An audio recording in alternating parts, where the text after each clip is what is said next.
ئەم کاتەتان باش و ئێوارەتان باش، شێرکۆتان باش. بەناوی هەموو هاوڕێیانەوە کە دوای منی ژیان قساکەن لێرە بە خێراتنتانەکەم بۆ 11مین ساڵیادی شکۆی شعری کوردی، فەنتازیای شعری کوردی شێرکۆ بێکەس. لە ڕاستیە من زۆر سوپاسی کاکە هەڵۆکەم کە ئاگاداری کردم کە لە یادەکەیە پارچێک شاعر بخوێنمەوە، وا بزانم ستایلەکەشیان هاوڕێیان ئەم ساڵ وایە کە ئێمە هیچ پێشکەشکارێکمان نییە، من ئەڕۆم هاوڕێیانی کەیان هەریەکە و بابەتی خۆی پێشکەشەکە لێرە. هەڵبەتە بەڕێستان دەزانن کە شێرکۆ شاعرێکی یونیڤەرساڵی زۆر فرەڕەهەندە و لە هەچ ڕەهەندێکە و سەیرەکەی لەسەر مەسەلەی هیومانیتی، لەسەر مەسەلەی ژن، نەتەوە، شەهید، نیشتیمان خاچێکە بە جەستەی نیشتیمانەوە. من پارچەیەکم لە خاچ و مار و ڕۆژمێری شاعرێک هەڵبژارد کە بۆ ئەمڕۆ دروست تا ئێستش ئەم کۆنسێپتە کارەکە کە مەسەلەی دوولەتی و شەڕی دووبەرەکیە. لەبەرەوە بە باشم زانی وەکوی کە شێرکۆ هەمیشە سەدای هەیە و لە ناومانایە دووبارە ئەم کۆنسێپتەی دووبارە بکەمەوە، بەڵکو سوودێکی هەبێ بەوەی کە کورد ڤایرۆسە ئەبەدیەکەی ڕۆژێک لە ڕۆژان واز دەبانێکە دووبەرەکیە.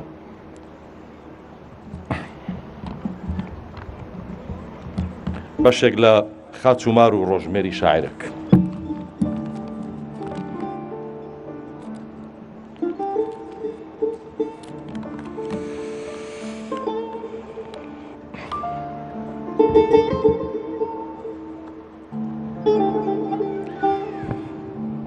ئەگەڕێی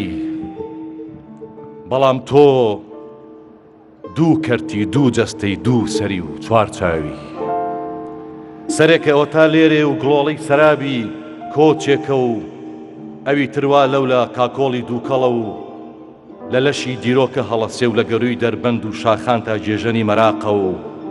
یان پێچکەی کۆستێکە و بەردەوام خولەخوا. دوو سەری، سەرێکت جانتایە و دوور ئەڕوا و ئەوی تر بەردێشی ئەولایە و لەسەری شاخۆ بەرەو خواردتە لەخوا. چوار چاوی، دوو چاو ئەوەتان لێرن و وەک ڕۆخ و بەستێنی ئەم شارە ئاویە تەڕتەڕن و قوڵایی دەریاچە زوخاوی ئەپێون و دوو ئاسۆن لە وەرزی فرمێسدا ئەوەرێن. دوو چاوی ئەولای شت، دوو گردی گەرمێنی ڕەشتاڵەن وەک پێستی مەندەلی قرچە قرچ ئەسووتێن. ئەگەڕێی بەڵام تۆ سێبەری پەرتپەرتی، لە جەستە دوو نەبی لێرە بیا لەولا هەر شەوی کەرتی. تۆ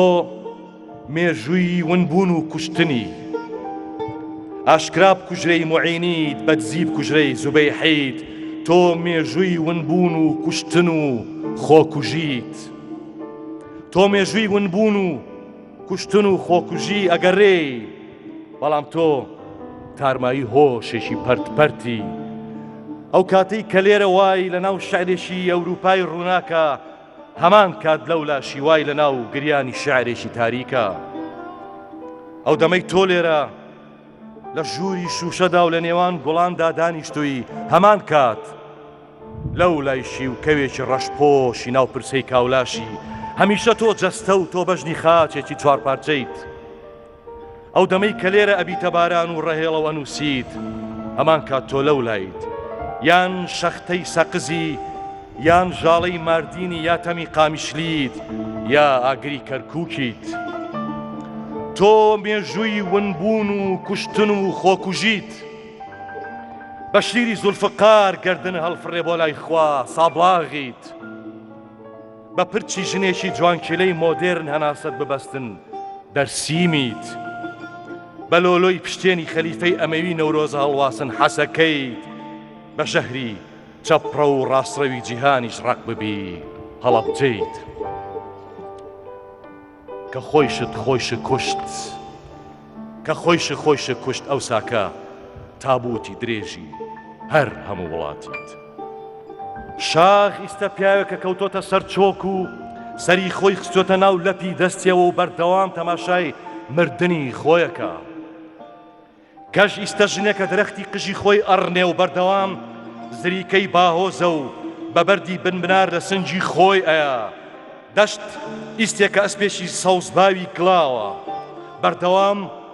نووزەی دێ و گژوجای یاڵی خۆی خوات و کوڕژنی برینە و لە خۆری سوورباوی گەرمێندا هەڵەکە درێژی ئەم خاچی ئەنفالە و درێژی باشووری مەسیح وەک یەکە پانایی ئەم خاچی ئەنفالە و پانایی باشووری مەسیحم چوون یەکە گوناهی ئەزەلی کام زەوی و کام ئەستێری گومڕا و کام سزای ئەبەدی تاوانم بۆ ئەوەی هەمیشە هەڵقرچێم کام خواوەن غەزەبی لێگرتوم بۆ ئەوەی هەر تاپۆی نامۆیی و تەنیایی و شەو بم و بۆ ئەوەی نەبمرم و نەبژێم کام خواوەند خاوەنمە نازانم کام شەیتان خاوەنمە نازانم نە ئاسمان گوێ ئەگرێ لە خوێن و نە دنیا و نەداد و نەیاسا و نە زەنگی کڵێسا و نە قوبەی مزگەوت و نازانم من بەکێ و من بەچی سوێن بخۆم کێ پەنا و کێ داڵدە و کێ کەسمە نازانم من ئێستا شاخێکی بێ سوێندم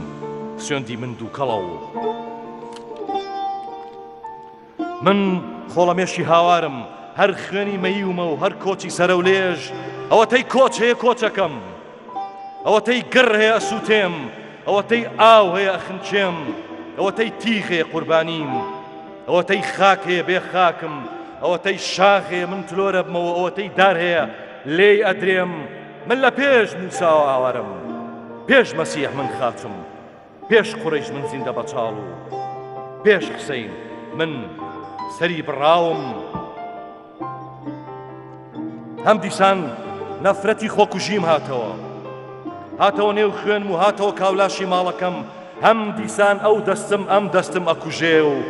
ئەم دەستم سەری خۆمە دزێ و ئەم دەستم دەمی خۆم ئەدورێ و هەم دیسان من هەر خۆم چەقۆم و هەر خۆشم تەرمەکەم هەم دیسان من هەر خۆم سێدارم و هەر خۆشم لاشەکەم من هەر خۆم تفەنگم و هەر خۆشم نیشانم پێکەوە گۆڕم و گۆڕ هەڵکەن پێکەوە پەتایشم و قوربانی پێکەوە کۆتیشم و ملیشم و پێکەوە زیندانم و زیندانی هەم دیسان من هەر خۆم شارم و هەر خۆشم کەریتەم من هەر خۆم کلیرم و هەر خۆشم قفڵەکەم پێکەوە نێچیر و داویشم پێکەوە خنکا و ئاویشم پێکەوە ئاگر و سووتانم من بۆ خۆم دزراوم و هەر خۆشم دزەکەم من بۆ خۆم برسیم و هەر خۆشم چەتەکەم چی ماوە من بیڵێم من بۆ خۆم ئیستاکە بە پەنگ بووی دنیام و هەر خۆشم پەنگەکەم زۆر سپاس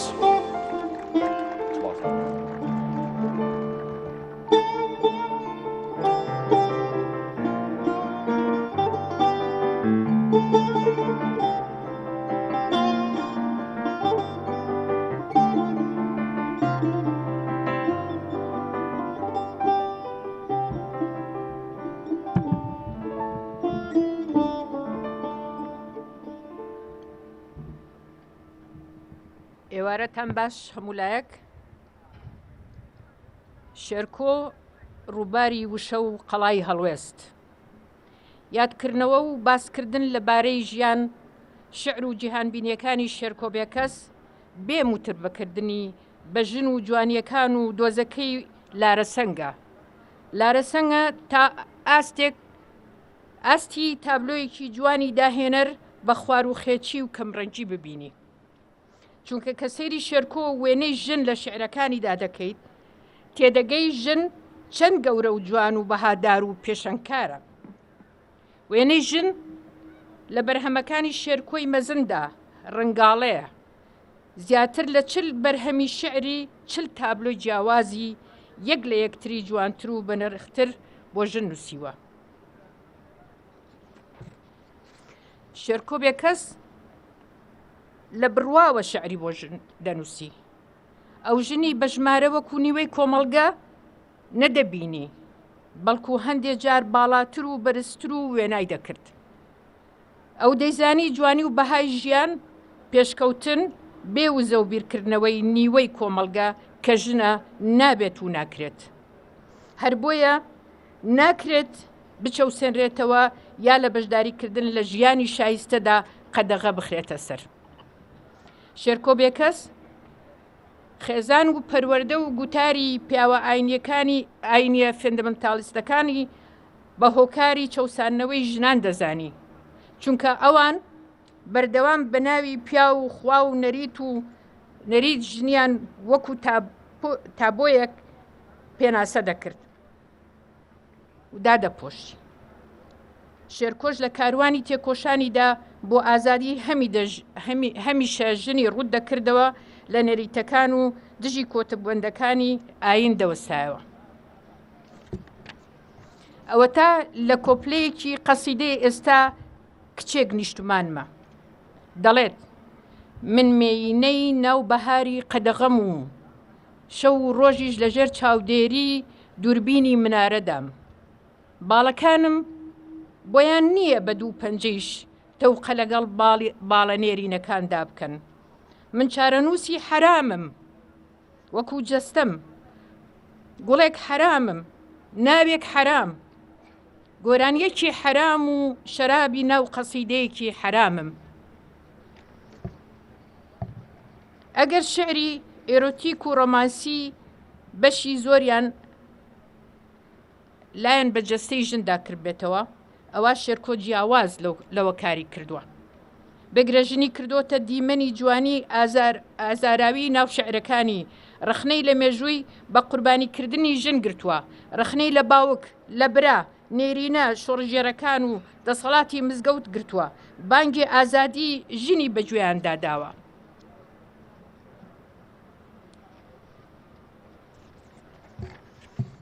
شێرکۆ دەنگی بێدەنگەکان بووە، قەڵەمی دیلەکان بوو. ئەو دەیزانی لە مێژووی قوربانیەکانی ئەمنەتەوە بەشمەینەتەدا ژن نەک پاسیڤ نییە، بەڵکو قوربانی سەرچیشە. ژن وەک مرۆڤ، ژن وەک تاکێکی کۆمەلگا، وەک دایک، وەک هاوسەر، وەک خوشک، وەک کچ، پشی شێریان لە ناسۆری و قوربانیدا بەرکەوتووە. دەبینین کە چۆن ئەو مێژوە تاڵە لە قەسیدەی دەربەندی پەپولە قیژەی ژن دەینووسێتەوە. ئەو ژنی دەکردە سمبولی ئازادی، نیشتمان و بانگی حەق، دەبووە حیکایەت خوانی ئازارەکانی جاریش هەبوو دەیویست ببێتە تۆفان و ڕەشەبا و کۆمەڵگەی نێرسالاری لە ڕێگەوە، کۆمەڵەی نێرسالاری لە ڕێگەوە دەربهێنێت. هەر ئەوەش بوو وای کردبوو پیاوانی توندڕەوی ئاینی فتوای کوشتنیان دەدا و بە کافر ناویان دەبرد. جیاوازی بیرکردنەوەی سەرەتای شۆڕشی خود و کۆمەڵایەتی و ئاینیەکان بنەمای ئەوەش پەروەردەی تەندروستە. شێرکۆ بێکەس زادەی بیرکردنەوەی ئازادی خواز و مرۆڤ سەنتەری فایق بێکەسە. فایق بێکەسی مەزنە شاعیر و پەروەردەی دەستی شەفیقە سەعیدی ڕووناکبیر بووە. هەر بۆیە لە سەرەتای شعر نووسینەوەی تا کۆتایی ژیانی بەرگری لە ئازادی بە هەموو جۆرەکانیەوە، بە تایبەتیش ئازادی ژن دەکردەوە. ترۆپکی ئەو جوانیەش بۆ ژن لە دیوانی شعری ئێستا کچێک نیشتمانمە دادەردەکەوێت. لە گوتار و نووسین و شعری سیاسی و کۆمەڵاتیەکانیدا لا لە لایەنگری بۆ ژنان هەرگیز لای نەداوە. زۆرێک بۆ ئازادی ژنانی کرد. دەکرێت ببێت بابەت بۆ نووسینەوەی چەندین تێزی ماستەر و دکتۆرا، فیلم و شانۆنامە و بە زیندویی بهێڵدرێتەوە.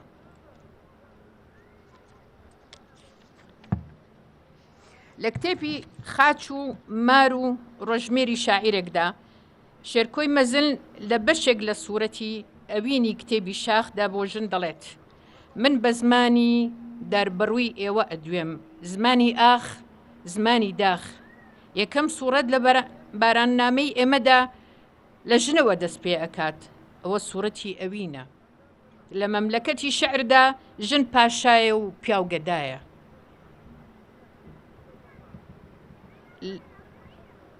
لە مەملەکەتی عاشقاندا ژن سەرچاوەی خەونەکانە، ژن پەیامی بەردەکانە و ژن ڕێگایە. لە ناو جیهانی ئێمەدا ئەم سوورەتە ڕەنگە و دەنگە و سۆزە و زەنگە. بۆ میراتی بەردی شاخیش، بۆ میراتی چرای خەونیش، بۆ میراتی هەتا و ئاو، ژن نیوەیە و پیاوسەیەکە. فەرهەنگی وشەسازی لە شعرەکانی شێرکۆدا وشەی ڕەسەنی کوردین و خوێنەرەکانی پێ ئاشنا کردوون، تازەی کردوونەتەوە. ئەو هەموو شتێکی دەکرد بە وشە، وشە ڕێگەی نوێ و بیری نوێ و ڕۆژی نوێ و تەنانەت نیشتمانی نوێش پێی دروست دەکردن. لەو شاعیرانە بوو کە زۆر باش دەیتوانی بە شعر وەصف و تعبیر لە شتەکان بکات. شعری شێرکۆ هەر شعر نییە، هەڵوێستە، پەیامە. ئەو بە وشە سادە گوزارشتی لە مانای قوڵ دەکرد، مەبەستەکان لە پشتی ڕشتەکانەوە وشەکانەوە سەرەتاچەی خوێنەری دەکرد. شێرکۆ پیاوی ڕامان و دەربڕین بوو، قوڵ ڕادەما ڕوون دەری دەبڕی. ئەو کەڵە پیاوە نەک هەر بۆ دۆزی ژن، بەڵکو بۆ هەموو دۆز و کارەسات و ڕووداوەکان هەڵوێست و تێڕوانین و دیدگای هەبوو. دەتگوت کانیاوی وشەیە، بەردەوام هەڵدەقڵێت. قەڵەمی ماندووی بێدەنگ نەدەبوو، چرای بیری هەر ڕۆشن بوو، خامۆش نەدەبوو. شێرکۆ هەڵۆیشی سرگ بوو، هاوڕێی هەورەکان بوو، هیچ حەزێک و خواستێکی زەوی دەستەمۆی نەدەکرد. ئەو تاکە کەسە نەک هەر بۆ ژیان بەڵکو بۆ مردنیشی ئازادی هەڵبژارد. سوپاس.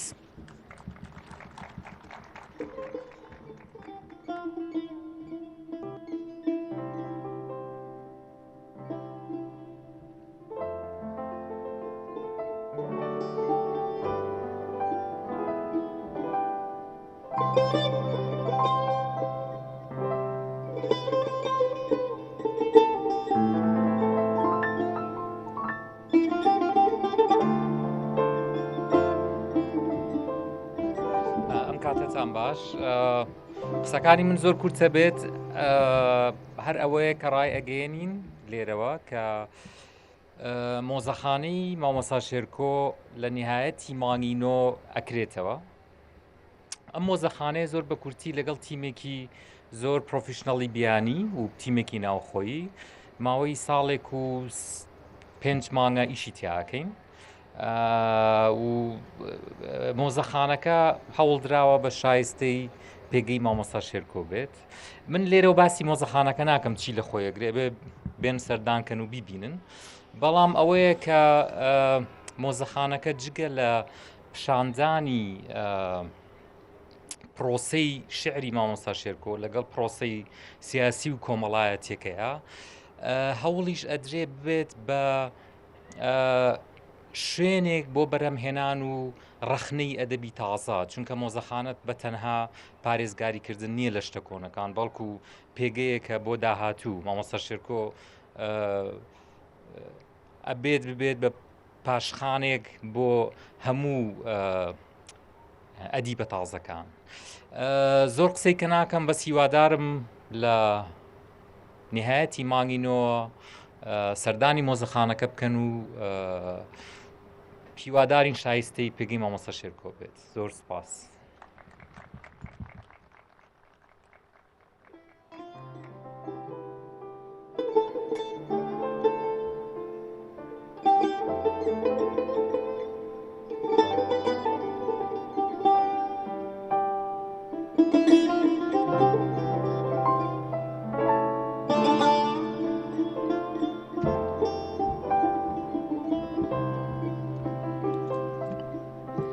سڵاو ئێوارەتان باش. ساڵیادی شاعیری گەورە، شاعیری داهێنەر، شاعیری مەزن شێرکۆ بێکەس هەر بەرز و هەرمان بێت. هەزاران جار درود لە ڕۆحی و ڕۆحی شاد. لێرەوە زۆر سپاسی کاکاڵۆ ئەەکەم کە بە پێویستی زانی من ئەمڕۆ چەند قسەیەک لێرە پێشکەش بکەم بەهۆی ئەوەی دوور و نزیک ئاگاداری ئەوە بۆ کە من چەند کارێکی جدی و چەند کارێکی ئەدەبیم لەسەر شعرەکانی کاک شێرکۆ بێکەس کردووە.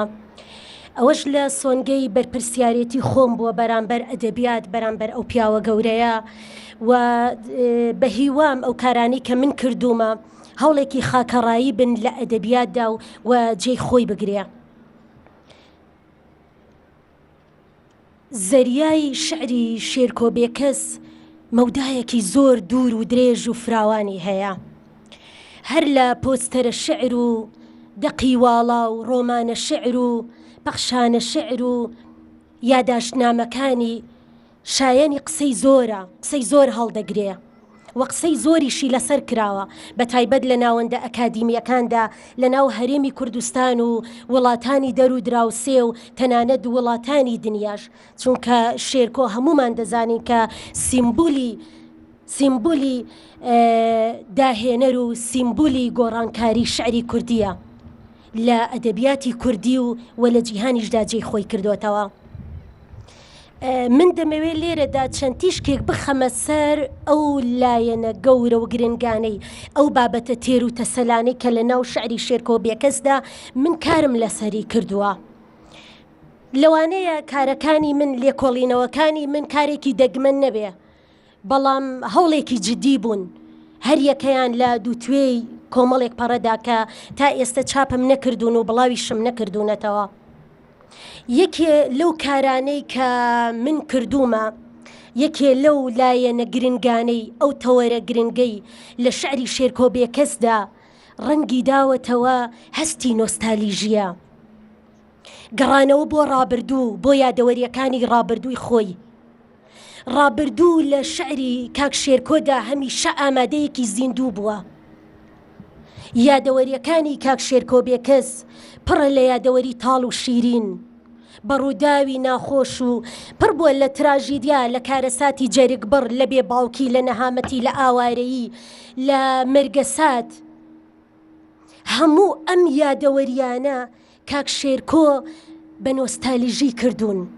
لە شعرەکانیدا بە زمانە بەرز و باڵاکەی خۆی، نەک بە گێڕانەوەیەکی سادا، بەو زمانە بەرزەی خۆی بە نۆستالیژی کردوون. جا یادەوەریەکانی کاک شێرکۆ بێکەس بە تایبەتی یادەوەری منداڵی هیچ مرۆڤێک ناتوانێت لێ هەڵبێ، بەڵام لای کاک شێرکۆ بێکەس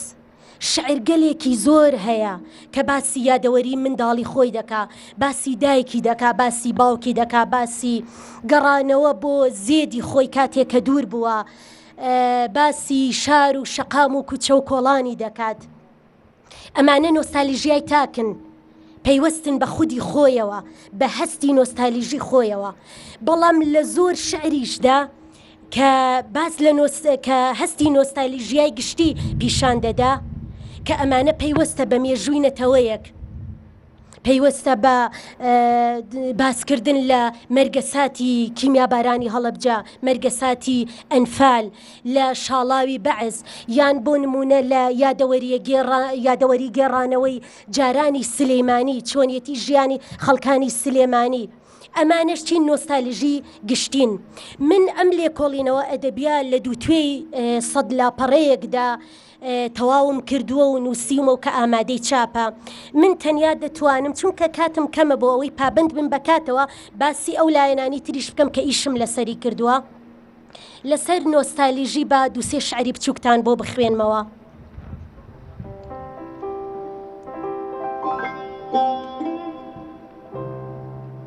ئەم شعریان هەستی نۆستالیژیە بۆ دایکی، شعرگەلێکی زۆری هەیە بۆ نەهامەتی و دەردەسەریەکانی دایکی. ئەو دەسماڵەی کە دایکم ئەیدا بەشانیا، وێنەی بێچوە بولبولێکی شینی تیا بوو. ئەو دەسماڵەی کە دایکم ئەیدا بەشانیا، وێنەی بێچوە بولبولێکی شینی تیا بوو. گەر دایکم دڵی خۆش بوایە ئەو ئەی خوێند و ئەگەر بگیریایە بێدەنگ ئەبوو. شەوێکیان دایکم نەخۆش بوو، دەسماڵ چرچ و بولبولەکەیش لە لۆچێکدا ڕەنگی زەرد و کڕکڕ ببوو.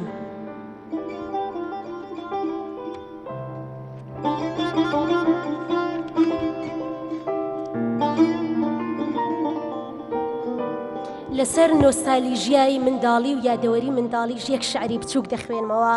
طبعاً ئەمە دڵۆپێکە لە زەریایەک لە ناو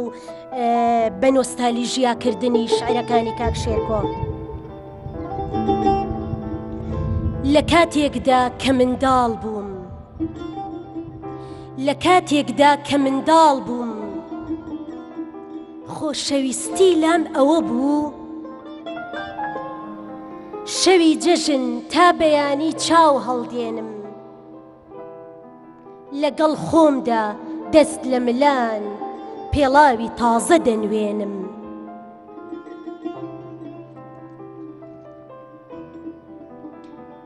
کات کەمە لەوە زیاتر ناتوانم باسی هەستی نۆستالژیا بکەم باسی بیرەوەری و ڕابردووی کاک شێرکۆ بێکەس بکەم کە ڕابردووی بەو زمانە باڵایە نووسیوەتەوە بە شعری کردووە یەکێکی تر لە تەوەرە گرنگەکان لایەنە گرنگەکانی کە لە ناو شعری شێرکۆ بێکەسدا هەیە کە من زۆر سەرنجم داوە تیشکم خستۆتە سەری ناوهێنانی کەسایەتیە ئەگەر بڵێم شاعیر شێرکۆ بێکەس یەکەمین شاعیرە زۆرترین ناوی کەسایەتی لە ناو شعرەکانیدا هەیە جا کەسایەتی مێژوویی بێ کەسایەتی ئاینی بێ ناوی پێغەمبەران ناوی شاعیران ناوی هونەرمەندان ناوی پیشەگەرەکانی جارانی سلێمانی ناوی کەسایەتی جیهانی لەبەرەوەی شێرکۆ بێکەس بەڕاستی جیهانبین بووە شارەزای مێژووی جیهان و مێژووی نەتەوەی خۆی بووە جا لە ناوهێنانی ئەم کەسایەتیانە شێرکۆ بێکەس تەنیا مەبەستی زیندوو هێڵانەوە و نەمری ئەم کەسانە نەبووە تەنیا پیشاندانی ڕۆڵ و ئەرکی ئەم کەسایەتیانە نەبووە لە ژیاندا چه ئەرکێکیان هەبووە تەنیا ڕۆڵەکەیان پیشان بدا و بیخاتە ناو شعرەوە بەڵکو لە پشت ناوی هەر کەسایەتیەکەوە وە چەند پاتکردنەوەی ناوی کەسایەتیەکان چەندین مەدلول هەیە چەندین دەلالەت دەگەیەنێ من یەکێکی تر لە کارەکانم کە توێژینەوەیەکی زانستیە لە دووتوێی چلپەڕەیەکدا کارم لەسەر مەدلولی ناوی شاعیرانی کلاسیک کردووە بۆچی شێرکۆ بێکەس هێندە پەیوەست بۆ بە ناوی شاعیرانی کلاسیکەوە کە شاعیرانی قۆناغە جیاوازەکانی خستۆتە ناو شعرەوە لە چەند پاتکردنەوەی ناوی نالی حاجی قادری کۆیی بۆ نمونە شێخ نووری شێخ ساڵح وە کەسایەتی هونەرمەندەکان گۆرانی بێژەکان مەدلولی پشت ئەم ناوانە چین ئەم ناوانە چەند دەلالەتی تر لە پشت خۆیانەوە هەڵدەگرن کە ناتوانم ببورن بەس تەنها ئەوەندە دەتوانم ئاماژەی پێ بکەم کە ئەمەش لایەنێکی گرنگ تەوەرێکی گرنگە لەسەر شعرەکانی کاک شێرکۆ بێکەس و زۆر قسە و زۆر لێکۆڵینەوە و توێژینەوە هەڵدەگرێ کارێکی ترم لەسەر کاک شێرکۆ بێکەس هەر توێژینەوەیەکی زانستیە لەسەر چەمکی بەکەسکردن تەشخیص زمان بەخشین بە شتە بێگیانەکان لە شعری شێرکۆ بێکەسدا هەموو شتەکانی دەوروبەر قیمەت و بەهایەکی خۆیان هەبووە مرۆڤ لە ناو شتە بێگیانەکاندا بەرجەستە بوون من بە تایبەتەوە کارێکم لەسەر ڕۆمانە شعری گۆڕستانی چراکاندا کردووە کە شێرکۆ بێکەس زمانی بەخشیوەتە دار و درەخت و بەرد و خۆڵ و هەموو شتەکانی هێناوەتە قسە هەموو شتەکانی وەکو مرۆڤ پیشانداوە ئەمەش ئەو پەڕی داهێنانە لە ناو شعری شێرکۆ بێکەسدا کە ڕوحیەتێکی زیندوی بە شعرەکانی داوە بەدەر لەوە تەوەرێکی گرنگ کە هەر ئەوەش کارم لەسەر کردووە بەداخەوە هیچ کام لەم کارانم چاپ نەکردوون و بڵاویشم نەکردوونەتەوە پێم خۆش بوو لە ئێرەوە کە گوێبیستی بن یەکێکی تر لەوانە ڕەوانبێژیە ڕەوانبێژی لە شعری کاک شێرکۆ بێکەسدا لەوانەیە کاتێک گوێمان لە مستەڵەحی ڕەوانبێژیان بەلاغە دەبێ وا دەزانین تەنیا لە شعری کلاسیکدا بەرجەستە دەبێ بەڵام شعری هاوچەرخیش دەتوانێ ڕەوانبێژی تێدا بدۆزینەوە ڕەوانبێژی تێدا بەرجەستە ببێت من لەسەر یەک لقی ڕەوانبێژی کە خوازەیە کە مەجازە ئەوەش لەناو بە هەموو لقەکانیەوە لە ناو شعری کاک شێرکۆ بێکەسدا کارێکی جدیم لەسەر کردووە هەم ئەو هەم شاعیرانی تر بە ئومێدم پەیامەکەم کارەکانم بابەتەکەم جێ سەرنجی ئێوە بوو بێت زیاتر کاتان ناگرم دەمەوێت پابند بم بکاتەوە سپاس دەکەم ئینشاء الله من کاری زیاتر ئەەکەم لەسەر شعری کاک شێرکۆ بێکەس و شاعیرانی تریش ئینشاء الله خواتە من بە زۆر سپاس بۆ گوێگرتنتان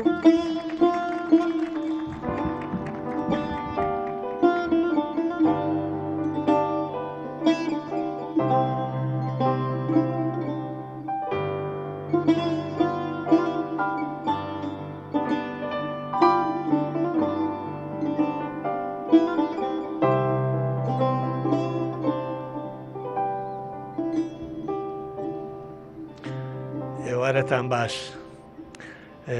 هیوادارم هەمیشە یادی شێرکۆەوە پڕجۆش و خرۆش و ئێوارەیەکی شعری بێت و من زۆر سپاسی کاگەڵۆکەم کە خوێندنەوەی بۆ من نەبوو تەقدیرەن بۆ خوێندنەوە و بۆ ڕێزی دانیشتوان کاتەکەی خۆم کەمترەکەمەوە. ئەلبەتە قسەکردن لەسەر کاک شێرکۆ بێکەس بە چەند دێڕێک و بە چەند کتێبێک و بە چەند فیلمێک و بە چەند ڕۆمانێک کۆتایی نایە. من لێرەدا نامەوێت بچمە ناو وردەکاری هەموو لایەنەکانی ڕەوانبێژی و جوانی و تەنها بە کورتی و بە مختصری بعد لەو ڕوئیا دووربینەی کاک شێرکۆوەکەم کە بۆ هەموو شتەکان دووربین بوو. من بۆ خۆمە و چانسەم پێبڕا کە زیادە 30 ساڵ لەمەوبەر کە لە سەرەتای بیدایەتی تونێلەکەی بووم لە هاتنە ناوم بۆ تونێلی ئەدەب و شێعر کاک شێرکۆ نووسینێکی لەسرم نووسی کە زۆر بە دەگمەن خوێندنەوەی نووسینەکانی بە ڤیدۆ کرد ئەوە بوو هەر دواتریش ئەوەی لە چاوپێکەوتنێکی تەلەڤیزۆنیە بڵاو کردەوە. ئەو کاتە من هیچ لەو هونەرمەندە گەورانەی کە لە ساحەی هونەری کوردی و عەرەبی و ئەوروپیان شعری منیان نەکردو بە گۆرانی. ئەلبەتە ئەو کاتە ڕوئیا و بینینی دووربینی و پیاوە ئەوە بووە کە زانویەتی من بەردەوامی مەبێت تام تەمەنە و 20 ساڵێک نەمەوە پێش لەگەڵ کاکەڵۆ و نەسیخانە بینیم لە ستۆکۆڵم وتم کاک شێرکۆ ئەمەوێ دەستێ ماچکەم لە بەرەوەی بیستومە زۆر بە جوانی شتێکت لەسەر نووسیوم بە پێکەنینەوەتی تۆ بڕۆ بنووسە هێشتا زۆری ترماوە. من یەک دوو شاعر لەو شاعرانی خۆمە خوێنمەوە کە کاک شێرکۆ بەدڵی بوو هەمیشە پێوتمەوە شاعرانت شاکارن و هەرگیز نامرن.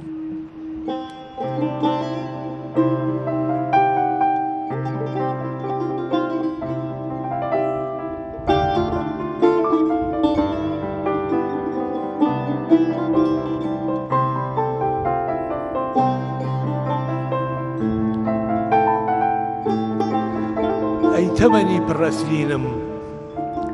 ئەڕۆی ئاور نادەیتەوە ئەی تەمەنی پڕەسلینم ئەڕۆی ئاور نادەیتەوە لەگەڵ هەموو هەنگاوێکدا لە عومری من ئەسڕیتەوە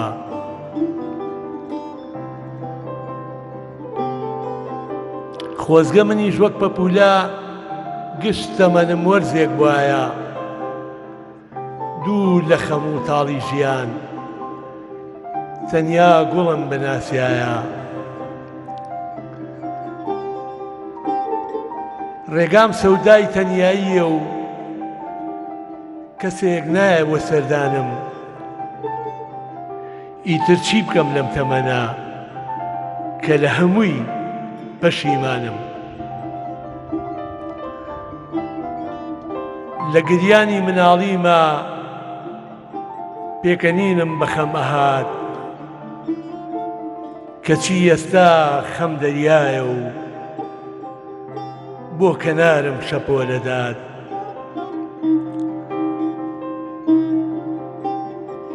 لە 100 جارە تەنیا جارێک زەردەخەنە دێتە میوان وەک سێبەری لای ئێوارەی خۆرنشینی دارەرخەوان ئەی هاوڕێیان چاوم نوقمی نیگارێکی پڕبەهارە تاسەم وەری بەڵام هێشتا خۆشەویستیم هەر بێدارە ئێستاش گەڵای عومری گەنجیم وەکو پایی زەڵوەریوە چی ئۆکو من تەم و غوبار پەنجەرەکەی داپۆشیوە بۆ ڕێزگرتنی کات یەک کۆپلەی بچووکی شیعرەکانمە خوێنمەوە و سپاس بۆ هەموو لایەک ئەویش هونەرمەندی گەورە کاک ناسری ڕەزازی کردێتی بە گۆرانی دڵم پرسەخانەیە سرم بەفری زستانە هەمیشە خەم لە چاومە باڵاترین میوانە وەک باڵندەی لانەواز تەرە و بێناونیشانم چەند شیرینە کە دەڵێم من خەڵکی کوردستانم سپاستانەکەم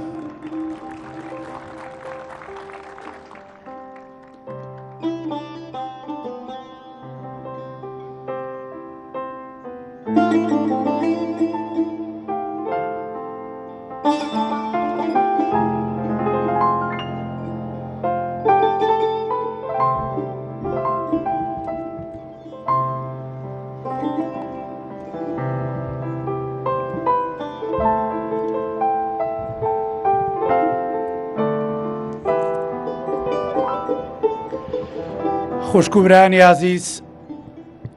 ئێوارەتان باش و 11 ساڵیادی نەمری باوکم بەرز و شکۆدا ڕدەگرم. سپاسی دەستگای میدیایی کورسا دەکەم بۆ ئەرکوماندووبوونیان لە چۆماڵکردن و سپۆنسەرکردنی کاری میدیاییان ئەم ساڵ پێکەوە لەگەڵ ئینستیتوتی داکۆ بۆ گەشەپێدانی هونەر و کولتور ئەم یادە مەزنە دەکەینەوە. ئێمە لە ئینستیتوتی داکۆ بۆ گەشەپێدانی هونەر و کولتور کە تازە دامەزراوە بەگشتی کار دەکەین لەژێر ڕووناچی ئەو چرایی شێخ نووری شێخ ساڵح و فاق بێکەس بۆی جێهێشتین. ڕوونتر لەژێر ڕێنمایی دکتۆر هاوڕێی شێخداروی شێخ نووری شێخ ساڵح بۆ دروستکردنی زەمینە و ژینگەیەکی تەندروست و شایستە بۆ بەرەو پێچوون و گەشەپێدانی بوارەکانی تایبەت بە هونەر و کولتور کار دەکەین. لە کار دەبین بۆ هێنانەکایی خزمەتکردنیەکی بەردەوام لە نێوانیاندا بۆ بوارەکانی پەیوەست بە ئەدەب و شانۆ و سینەما و هەروەها زیاتر یارمەتیدانی نووسەران و هونەرمەندان و شانۆکاران و شاعیران و وێنەکێشان و موزیکژەنان لە بەرەوە پێشبردنی پیشە هونەریەکانیاندا. تایبەتر بڵێم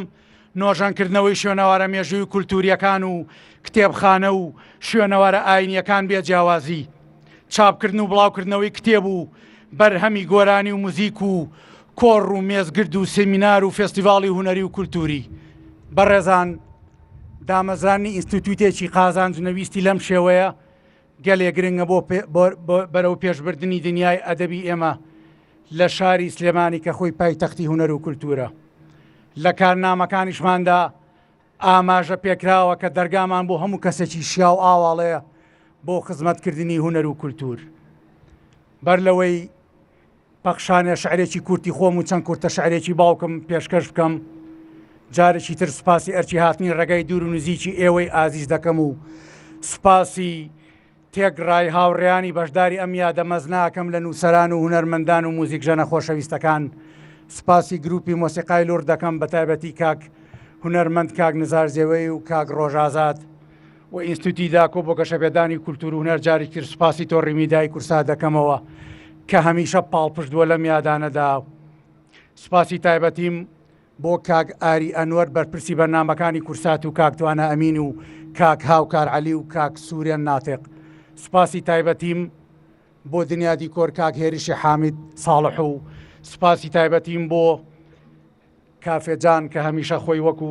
کەوچکێشە کردووە بۆ قاوە تاڵانەی پێشکەشێکە. بەر لەوەی ئەو پەخشانە بخێنمەوانێ هونەرمەند کاک فاروق عەبدوڕەحمان لێرەیە، ئەمێ ئەو پەیکەرە کە دروستی کردو یەکەم جارە نمایش بکرێ پەردەکەی لەسەر لادەین و کۆمەڵە شعرە خوێنمەوە.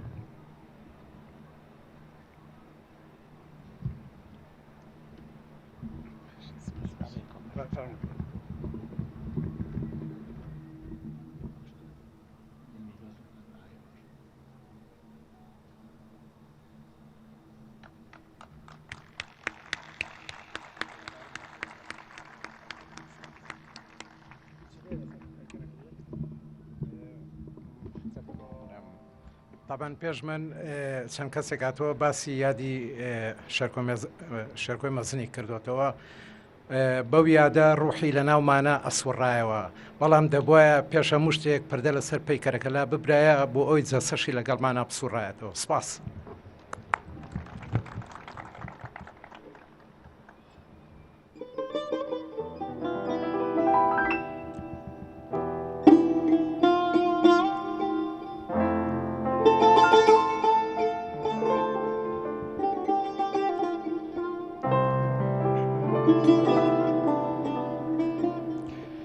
هەموو جارێ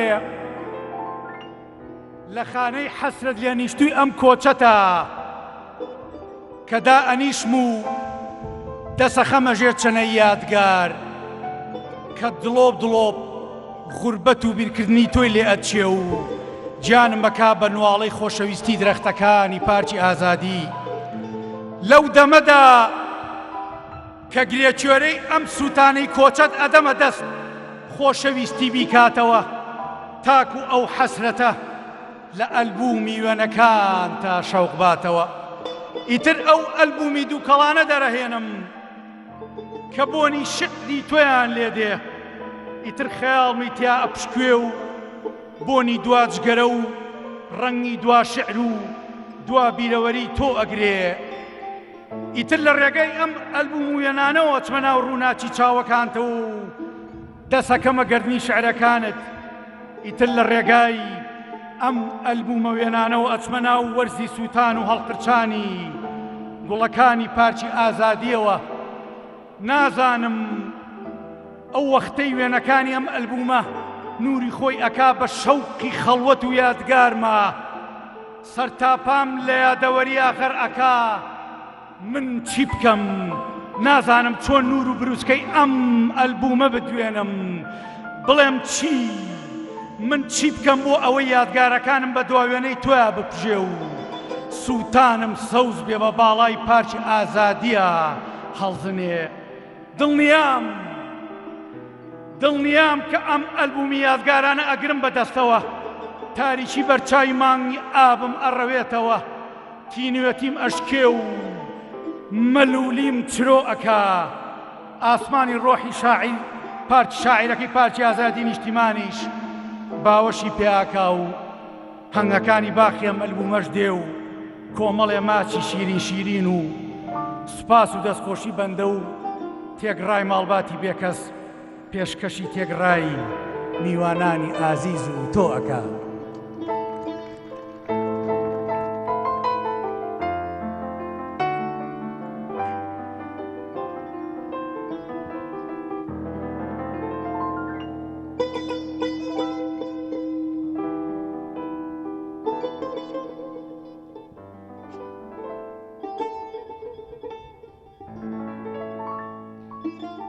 بابا بۆچی ئەسپەکەی شێخ لە بناردا کەوت و گلاو نەبوو بە باو بە بروسکە و سەر نەکەوتە سەر ترۆپچی پاشە ڕۆژ و شاخی هەتاو کوڕم ئینگلیس داوی ئینگلیس خستی ئینگلیس گرتی ئینگلیس کوشتی ئەی بابە بۆ چرای ئاڵای ناو بەفرامباری مەهاباد لە تەمێکی زۆر کورددا لە تەمەنێکی زۆر کورددا کورتتر لە گوڵی دارچوالە و کورتتر لە خەونی پەپولە و پرشنگەکانی هەڵوەری و دڵی وەستا کوڕم فووی ڕووس فووی ستالین و سەڵتەنە و گۆڕینەوەی خوێنی کوردستان بەنەوت و مەزادە گەورەکەی دنیا ئەی بابە ئەم مانگەی ئێستا کە ئاسۆی خوێنمانەوە بۆ بە خەونی گۆژە و مەتین و سەفین و لە ناو سەری مێژوێکی شەهیدەوە خەرمانەی داوە بابە ئەی ئەمان ئەم مانگەیان چێ ئەی کوژێ کوڕم کورد خۆی هەر خۆی کەسی تر نا ئەم جاریان خۆی ئەیکوژێ خۆی هەر خۆی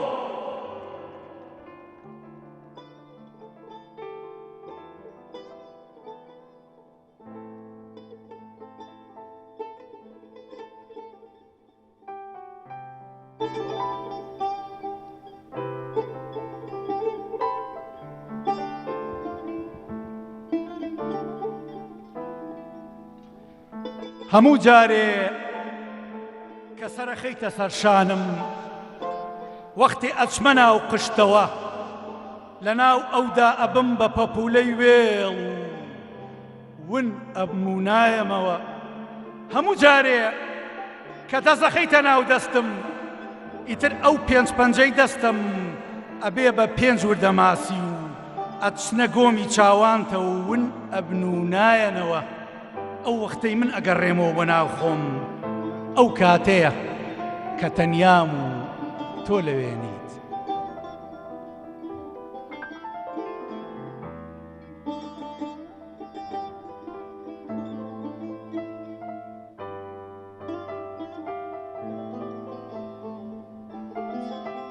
کەکەو ئەمرێ دوای خۆی بۆ شاخ چەند قاسپەیەک بەجێ دێڵێ کە هەنگ ئەمرێ دوای خۆی بۆ باخ هەندێ ماچی شیرین بەجێ دێڵێ وەختێکیش کە تاوز ئەمرێ دوای خۆی هەندێ تێلی ڕەنگین بۆ ناو گوڵدان بەجێ دێڵێ وەختێکیش کە ئاسک ئەمرێ دوای خۆی مسک بەجێ دێڵێ هەر کاتێکیش کە من مردم دوای خۆم بۆ ئێوە کوردستان هەندێ شعری نازدار و جوان بەجێ دێڵم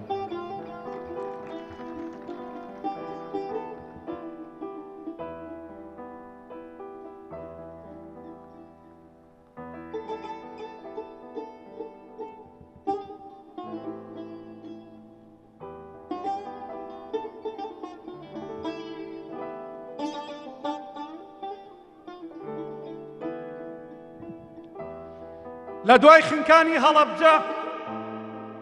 سکاڵایەکی درێژم نووسی بۆ خوا بەر لە خەڵکی بۆ درەختێکم خوێندەوە درەخت گریا لە پەناوە باڵندەیەکی پۆستەچی وتی باشە چێ بۆ دەبا گەر بە تەمای منی بیبەم من ناگەمە عەرشی خودا بۆ شەو درەنگان فریشتەی ڕەشپۆشی شەعرم وتی تۆ هیچ خەمێ نەبێ من بۆت ئەبەم هەتا سەرێ تا کەشکەڵان بەڵام بەڵێنێ نایەمێ خۆی نامەکەم لێ وەرگرێ خۆتەی زانی خودای گەورە چێی بینێ وتم سپاس تۆ هەڵفڕە فریشتەی ئیلهام هەڵفڕی و لەگەڵ خۆیدا سکاڵای برد ڕۆژی دوایی کە هاتەوە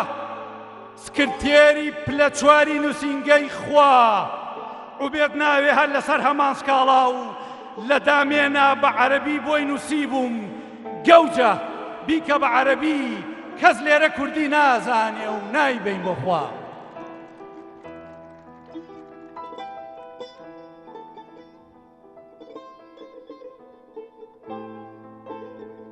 وەختم ماوە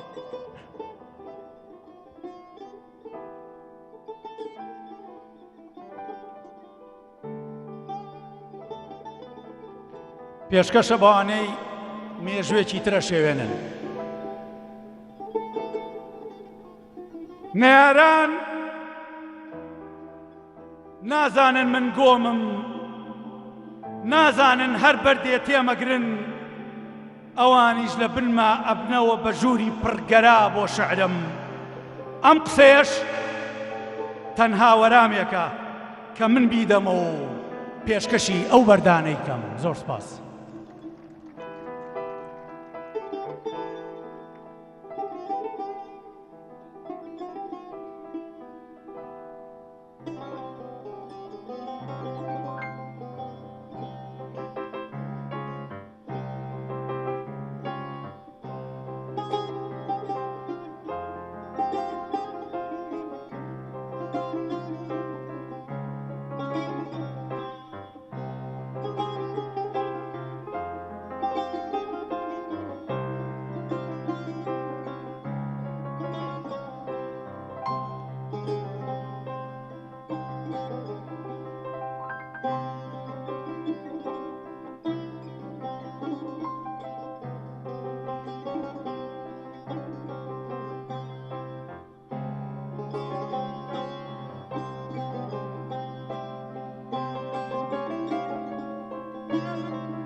بەخێر بێن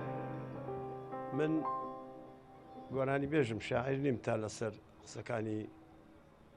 کاک شێرکۆ بێکەس ئەو نوخبە گەورەیە کە هیچ کاتوێنەی نابێتەوە چونکە هەر 100 ساڵ نوخبەیەک دەرەکەوێت هەرچەندیستە نوخبە نەمایتر کاکەڵۆ گەورەی کرد وتی بیرەوەری زۆرە لەگەڵ کاک شێرکۆ بێکەس یەکێکیان بگێڕەوە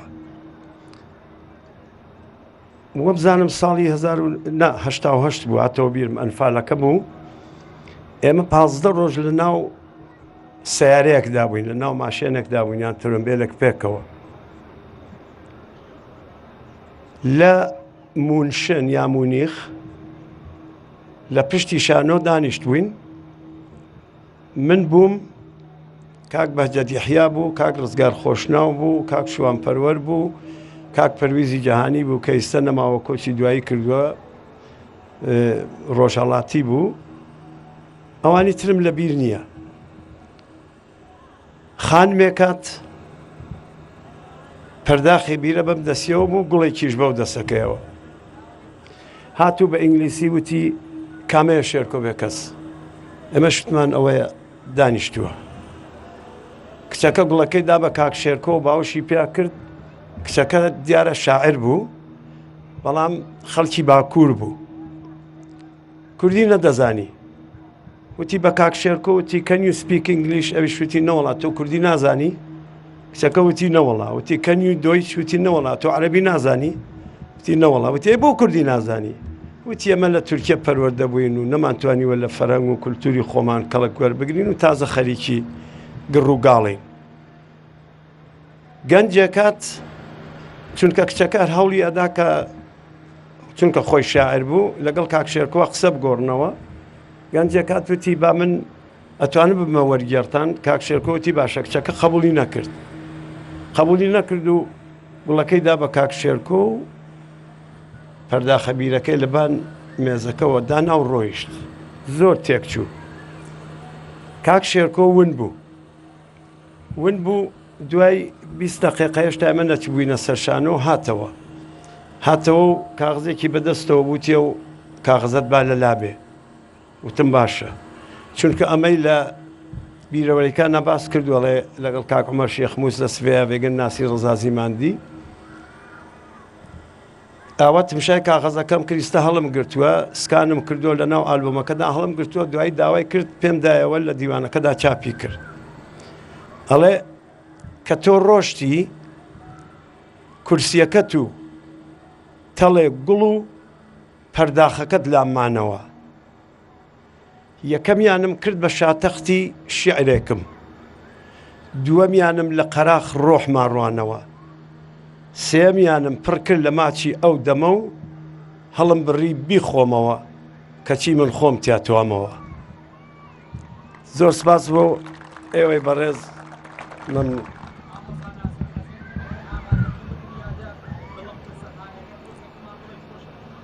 بخوا بەسەر چاو بەڵام وەڵی ناتوانم لەو مەگەر شتێکی تر ببێت هەرمان بڕۆ سەرفایەک بەخوا ناتوانم فادیێزێک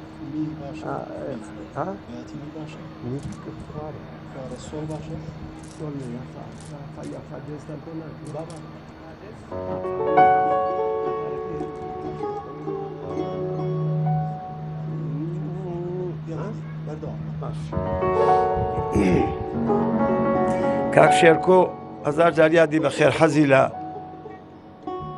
گۆرانی کاک محەممەدی ماملێ بوو یەک گۆرانی منیشی پێ خۆش بوو دانیشتووی خاکێکم کە خاچی من نییە بەداخەوە شێعرەکەم لە بیر نییە کاسێتێکیشمان هەیە من و کۆچکردو مەرزیە و کاک شێرکۆ بڕیارم داوە کە میخەمە سەر ئینتەرنێت پێکەوە گۆرانی ئەڵێن زۆر کاک شێرکۆ حەزی لە دەنگی کاک محەممەدی ماملێ بوو ئێستا قەتارێکی بچووکی کاک محەممەد دەیەوەتان بۆڵێم چونکە ئەوەی کاک محەممەد کاک ئەحمەد محەممەد دوور و درێژە ئەگەر دەنگیشم باش نەبوو ببرن بەخوا من بڕیارم داوەکەیتە چەند مانگێکی تر بووم بە 7 واز لە گۆرانی بێنم ئەرێ وڵە عاق بە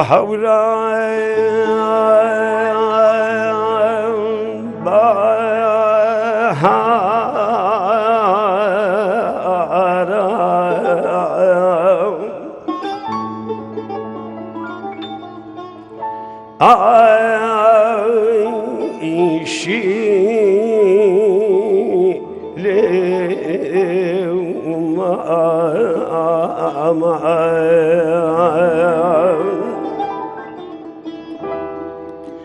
ئاخیار کۆڵەمێ لێ دیارە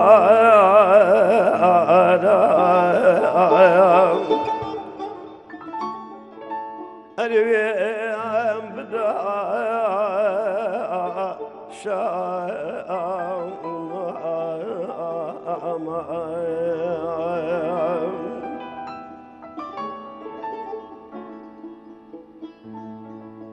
أخذ خنني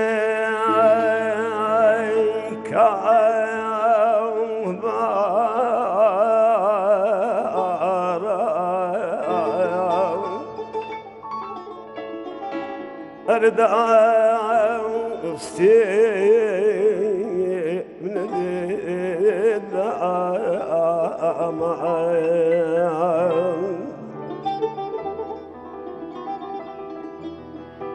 خزم قومي بعدهش أخلدشتي شاريراني بدوى ياري دايا كويم ناكشم باشيماني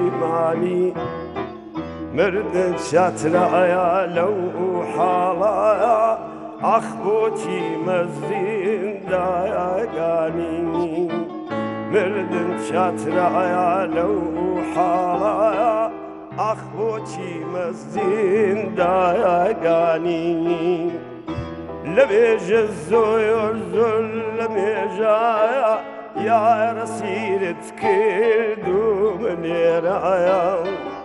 زكاتي جايا ويا كانت بمدايا ما ياتيك خيرايا غريب وسري قريداني أخ هروشو ما ويا لرايا غريب وسري قريداني أخ هروشو ما ويا لرايا زور سپاس بويا برا ممنون دستان خوش بیاد